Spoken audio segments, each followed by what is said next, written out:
going downhill, it's one truck there. Good, clear. That's good. Oh, That's an easy one. Hit the brand new. Hit the middle one. No, I need to get more ground clearance. It only comes with 8.1. Oh. But I plan on. It's so new that there's no lift for it yet. Oh, okay. So I'm gonna get the 2-inch. Just need a leveling kit. That's it. Yeah. Throw it over. It's not a deal. But it's so funny. Thank you for tuning in to JonDZ Adventuring. I'm making this video to clear up any confusion about off-road oriented crossovers versus body-on-frame SUVs and trucks. I've also had comments about people comparing the Honda Passport to a Toyota 4Runner, or let's say a Jeep. And I could tell you that comparing a unibody crossover to a body-on-frame vehicle is like comparing apples and oranges.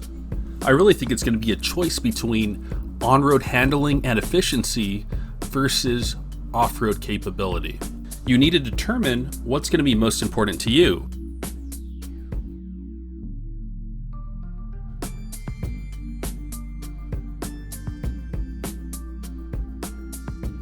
If you never go off-road, you're better off with a crossover. Vehicles like the Mazda CX-5, CX-9, the Toyota RAV4, the Toyota Highlander, Nissan Rogue and Pathfinder, Honda HR-V and CR-V, Ford Escape and Ford Edge, Chevy Equinox and Blazer. These are all examples of on-road oriented crossovers. These vehicles are meant to handle inclement weather, not off-road trails. Check out this guy driving an Infiniti. I'm sure he was having a really rough time, to the point where he had to pull over. I do have to say, I'm pretty impressed how far he got, but we can't recommend a vehicle with 7 inches of ground clearance on a high clearance trail. That starts at 8 inches.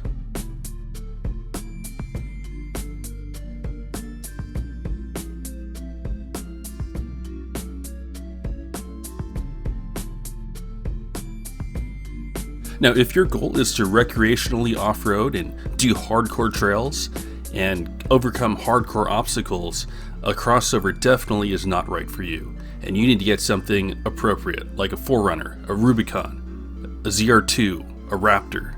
Just a week and a half ago, I was at the Cleghorn Trail out here in California. Trail itself is very easy, but there's extremely difficult offshoots. You'll need more than a crossover to get up these offshoots safely. Things never look that bad on camera, but just look at how much this ZR2 is articulating. For comparison, a Subaru or a Honda Passport only has about 3 to 4 inches of wheel travel. This ZR2 has at least 8. That's awesome. That was really impressive. If I've ever come across something like this during my travels, I would simply turn around.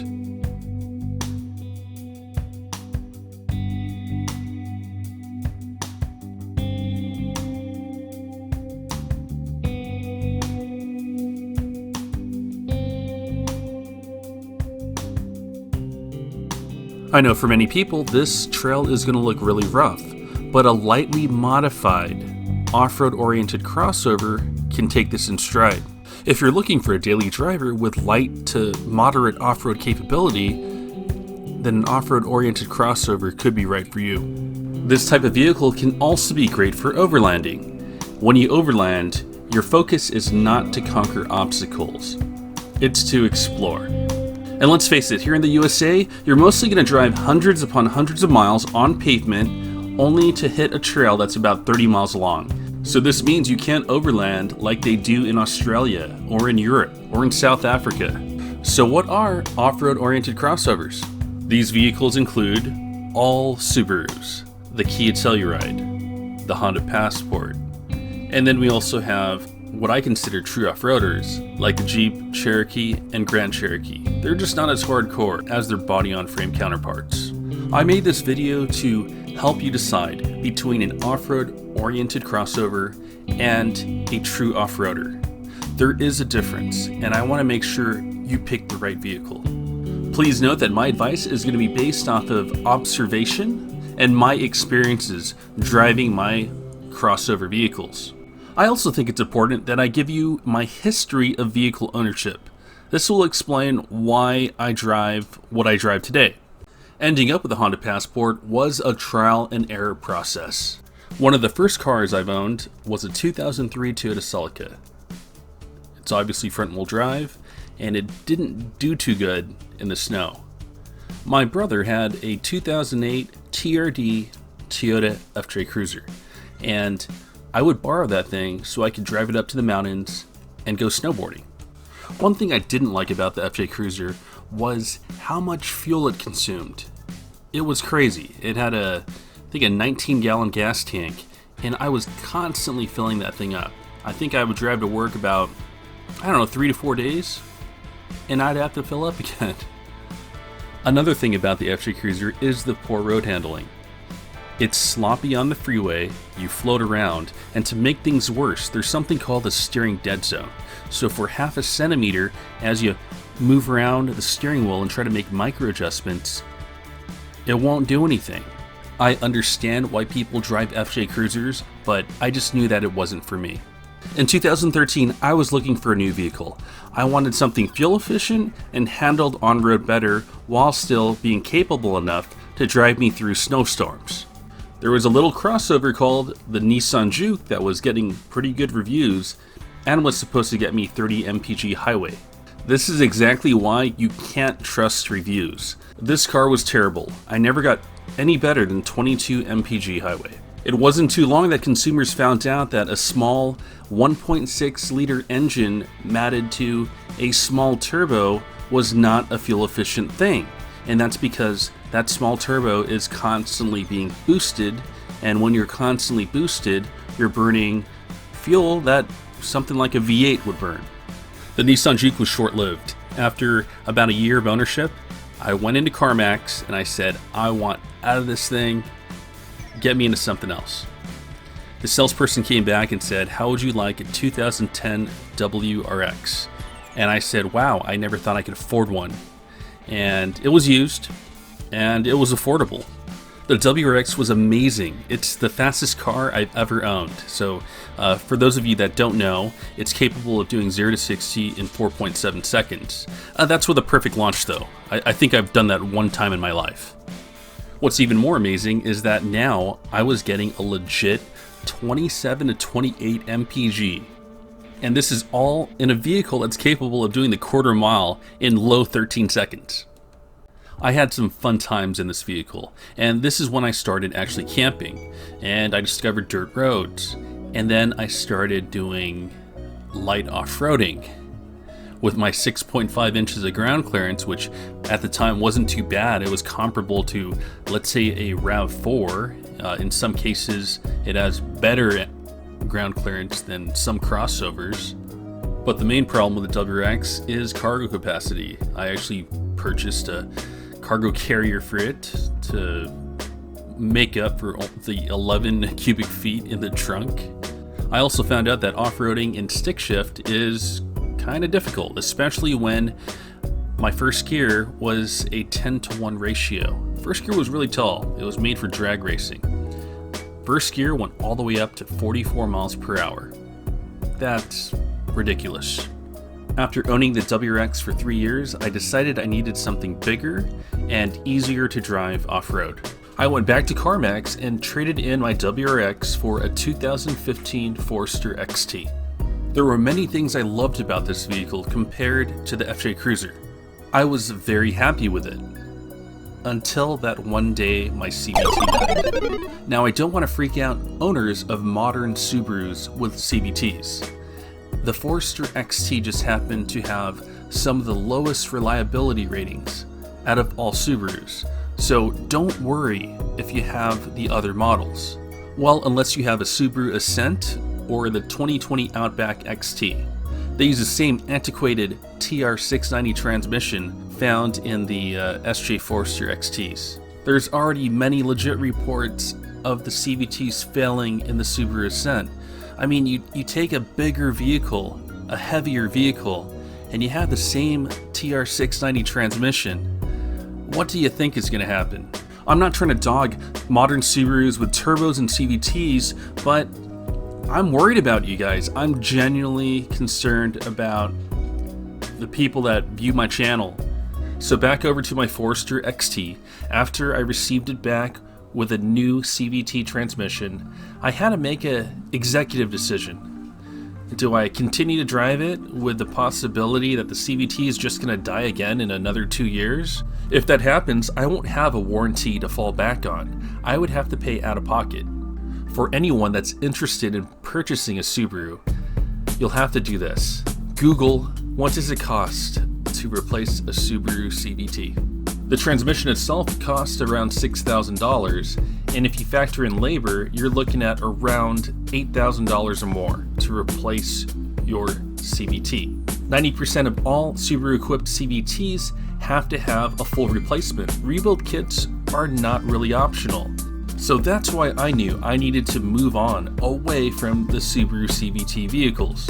I then purchased a Honda Passport, and the story is that I actually looked at a Toyota Tacoma first, but being 6'1" and 250 pounds, I can't fit in it properly. I don't have a comfortable seating position, and there's no way anyone's gonna sit behind me unless you don't have legs. There's like no leg room for the people behind. Oh my god, there's no leg room for me right now. Okay. So, this is a realistic driving position right here. Okay, right? I could even, let's just say I could go a little high, a little more forward. Ooh, that kind of probably hurt my knees doing that, but let's just say this is the driving position. And then, oh my god. I knew about how capable the Passport was, and I did that by watching 2 YouTube channels, The Fastlane Car, or TFL, and Driving Sports TV. Seeing is believing, and these channels actually will do off-road testing and show you the results. Unfortunately, TFL doesn't have access to Subaru vehicles. Subaru will not loan them any cars to test, but Driving Sports TV does. Out of all the off-road oriented crossovers, the Honda Passport is the only one that has made it to the cross-cut hill. So far, a Subaru and the Kia Telluride have not gone there. I might have to reconsider wanting a 4Runner now. This may be my best choice, because this one you're not compromising day-to-day drivability, but you still have epic off-road capability. They did take the Mercedes G-Wagon up to that hill. To get through the crosscut, they had to engage 3 lockers. With the Honda Passport, they just used normal mode. They also recently took a Ford Raptor up that. With rock mode engaged, the rear differential is locked and it's in low gear. So the Ford Raptor pretty much has floated up the hill, no issues. So I think the Honda Passport is the best representation of a vehicle that has fused on-road handling with off-road capability. And it really is amazing on-road because it has power-based torque vectoring all-wheel drive, so in a sharp turn, it's actually going to rotate the vehicle. I do feel that the Honda Passport's capabilities have to be unlocked by adding a lift and adding taller tires. You have to increase the ground clearance. You'll want to downsize your wheel. The lowest you could go is 18 inches. Before I made this purchase, I made sure that there is a lift kit available and taller tires can be installed. So please keep in mind, if you want your Honda Passport to do the stuff that you see me doing in my videos, you'll have to make some modifications. The good thing is, my modifications were not very expensive. My 2-inch lift kit was $377. If you need someone to install this for you, it should cost anywhere from $400 to $800. To fit my 32-inch tires, I had to cut out some of the metal wheel well. The cut wasn't that extensive. I think the piece was about at the most, 1/8 of an inch thick, maybe even 1/16. You'll need to cut 5 inches wide and 4 inches tall. Now I understand a lot of you won't be willing to do this, and I don't blame you. That's okay. You could still give yourself 10.5 inches of ground clearance by going with a 265, 60, or 18 tire. Then you'll need to install a 2-inch lift. For a Southern Californian, I hit dirt quite often, but what percentage do I spend off-road? I've tracked all the miles I spent on dirt with my Honda Passport, and it's about 610 miles. To be safe, let's say that I've spent 800 miles on dirt. Now, I've driven 19,000 miles total. That only comes out to 4%. So it's pretty safe to say that the Honda Passport is right for me. But let's go over some other scenarios. Will this be your daily driver? If the answer is no, you are a lucky person to be able to drive a dedicated adventure mobile. I would skip on the crossover and get a dedicated off-roader, one that gets good highway MPGs, something like a Lexus GX or a diesel variant of a Chevy ZR2 or the new Jeep Wrangler Rubicon, or just get an older vehicle. You don't have to really worry about the cost of fuel because these older vehicles are going to be pretty cheap, probably under $10,000. If you're only able to own one vehicle, then it's really just a choice between on-road handling and MPGs and off-road capability. You just have to figure out what's more important to you. So good luck on choosing your vehicle. Please comment below with the vehicle that you chose or you're thinking about choosing and the reason why. That does it for this episode. Thank you for watching and have fun on your adventures. So at the end of my 5 things I love about my Forester video, I passed the torch along to JonDZ Adventuring so he could do his 5 things he loved about his Forester, which he did. Sit back and let me tell you the 5 things I love about my Subaru Forester. And then 2 weeks later, he got rid of his Forester. So John now drives a Honda Passport, and I can't really ask him to do 5 things he hates or hated about his Forester. Or can I? Hey Donald, here's the link to the video clip. Oh yeah! Back up on that log CVT. The reason I hate my SJ Forester XT, it has a terrible reverse curl ratio of only 9.6 to 1. This has got me severely stuck on 2 occasions. An example of this is when I was in Joshua Tree, California on Old Dale Road. I went up a rocky climb and couldn't move forward and up the mountain. I tried to reverse, but there was a short rock behind one of my wheels. I was stuck. Oh yeah! I should have been able to back down a mountain. It was ridiculous. Can you move it? Let me go move forward as much as I could.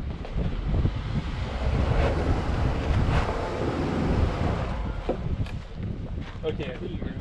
Alright, let me go back it up. Okay.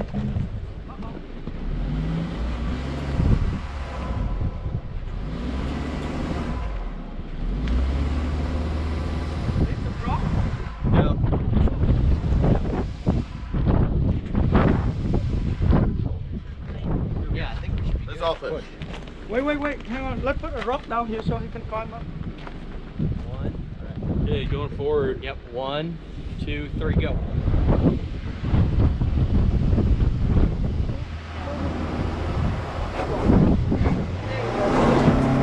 Careful with the rocks. You guys okay? Yeah, we just Traction control off.